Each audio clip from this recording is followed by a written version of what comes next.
finna rap on nigga Tanya Mirage. We out here rapping queen of motherfucking rap. Ain't nobody touching her, yeah. And I meant that.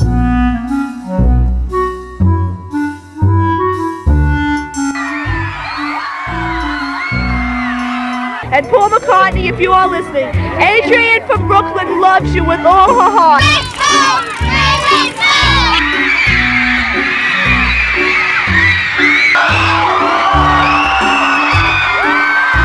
I'm with him to the finish. He could stand on the front steps of the White House and commit murder, and I'm with him. That she can't even go to a friend's rehearsal dinner without mobs of people gathering outside the restaurant to harass her.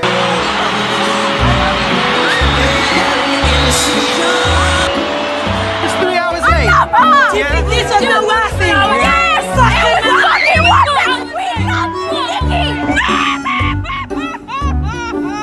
A hysterical Swiftie has been ridiculed online after suffering a meltdown outside of Taylor Swift's Eras tour in Sydney. Basically, Nicki Minaj fans are attempting to dox me. And stop getting on the internet and cussing people because you look weird and it's mad and they don't care about you. Okay? Okay. Hey, hello, hi, welcome back to the channel. How you doing this week? I'm good. I'm alright this week. I have decided I'm going to try and do 2 videos a week. So I done a video on Sunday which was a little bit more personal, so if you haven't checked that one out, please go and find it, view it. I'll put it here, link it below. Please give it a watch. Let's get into the top. Oh, and please don't forget to like, comment and subscribe. I noticed people ain't been liking or commenting or subscribing, so yeah, please give the video a like if you like it, and let's get into the topic. Last week I created a video about the Kardashians and how their nasty work, and obviously the title was probably a bit more polarizing than the actual video itself. The video is about some of the shady stuff the Kardashians have done, particularly when it comes to beauty standards, and how I believe as a society we need to get back to having our own identity when it comes to beauty and stop following celebrities and influencers and them and just be happy with who we are. But from that video I got a few kind of negative comments and a few DMs even. I'm like, I'm a small YouTuber, you don't need to be DMing me about the Kardashians. But that really made me think, like, what kind of person do you have to be, or where do you have to be in life where you get on the internet like to cuss somebody out for talking about somebody you don't even know? I get we all have our faves, but you will not catch me on the internet cussing somebody because they said something about Beyonce. No, Beyonce doesn't know who I am. Also, another YouTuber called It's Keisha, I believe her name is, I'll put a thing here. She made a video about Taylor Swift, saying that Taylor Swift is super competitive, which she is, because she made like multiple versions of the same album just so she can stay at #1. Cool, whatever, who cares? But then people started attacking her in the comments or whatever, so she took down the video, and I'm like, who does that? Taylor Swift doesn't know you. But it just made me like question fandoms and stan culture and kind of where you have to be in your life to really like go hard and defend someone who doesn't know you exist. I get that we're all fans of people, but you know, I find it interesting those who like really go out of their way to defend their fave when the fave doesn't know that you're alive. And if they did know you're alive, would they even care? This video is brought to you by alwaysdaydreaming.org. Be sure to check out our crystal encrusted handmade journals featuring genuine gemstones for all of your manifestation and journaling needs. Also check out our crystal encrusted scented candles along with our jewelry collection. Now back to the video. Okay, now to be totally honest, I love entertainment. And back in the day, like, I really used to love pop culture. Even now, I feel like I know too much about. So I'm definitely in this target audience of not the fandoms, but people who love pop culture maybe a little too much. Naturally, for a lot of us, like, music, it evokes so much emotion. It's a soundtrack to a lot of us growing up, and you know, we have a close connection to it. And because of that, particularly music and films, because they are so linked to different like pivotal moments in our lives, naturally we might have an affiliation for a different artist. Mine is Beyonce, but because I really admire her as an artist, her work ethic and everything, doesn't mean that I'm going to go on the internet and attack somebody who disagrees with me and thinks she can't sing. Like, I don't love her that much, I don't know her, I just like her songs, you know? I remember the only way I could kind of access to like Destiny's Child or Beyonce or whoever I loved at the time was through like magazine interviews or online interviews, and also MTV. When MTV came along, was doing like a lot of the backstage stuff, and we got to see like Destiny's Child's cribs and Mariah Carey's cribs and all that stuff. That was cool. It's like, oh, we're getting a little insight into their personal life. Even though we wasn't, it was like totally scripted. I do remember when things shifted and when Instagram came about and when all the celebs started going on Instagram and posting a lot about their personal lives. And I do remember at the time, even though I was still quite young, I do remember at the time thinking, this is a lot. I don't actually want to know this stuff about my faves. I don't want to see them just doing regular people things. I don't know why, but I never just felt like I wanted to know that much about them. But as time has gone on, obviously we've got the influencers and content creators in now as well, which are now, I guess, the new celebs. We are deemed to be a lot closer to these people who society puts on a pedestal, when in reality, even though it seems like we're getting insight into their personal life, it's still all perfectly crafted and they're still creating a brand. Now having a social media account is a part of your marketing. So if you are marketing a song, you're going to go on live and talk to your people, have more proximity to them and make them feel that like you love them just as much as they love you, so they buy your record.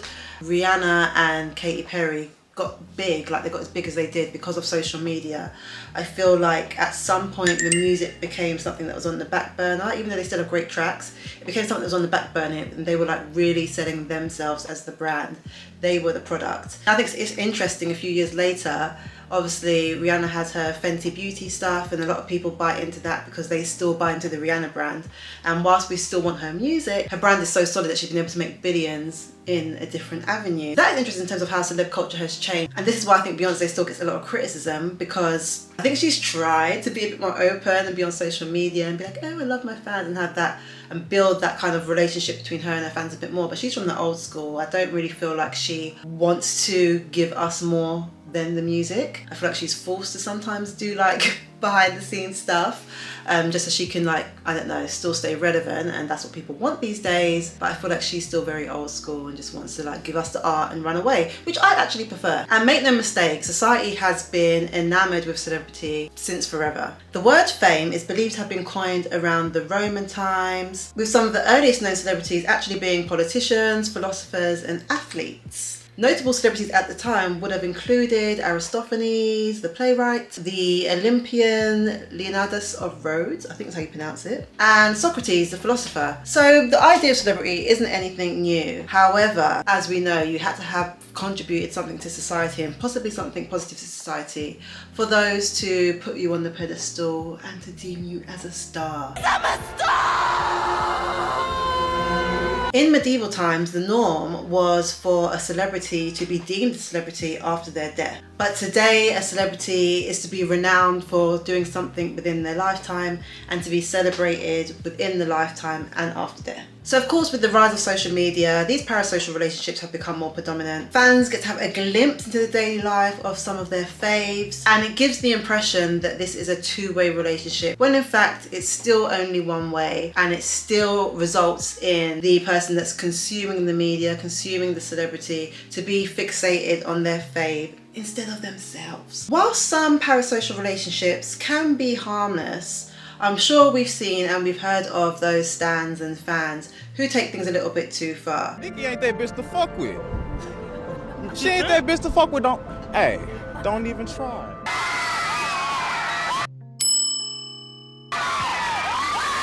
Jim, please. Jim, please. Some of these relationships can cause emotional dependency, where the fan's mood and emotions is based off of those of their fave. If their faves are criticised, it can generally cause emotional distress in the fan. And this is where we get onto tricky ground. Some of these parasocial relationships can also result in financial exploitation. I don't have to tell you about some of the scams that some of the influencers have run. And there's also the invasion of privacy. Unfortunately, there are some people who do feel so close and connected to their faves that they take it into their own hands to stalk them, to find them. We know this, we've seen the news. And it's more than likely that that celebrity, they probably don't care about any of us. These artists, these musicians, these celebrities, they depend on us for their livelihood.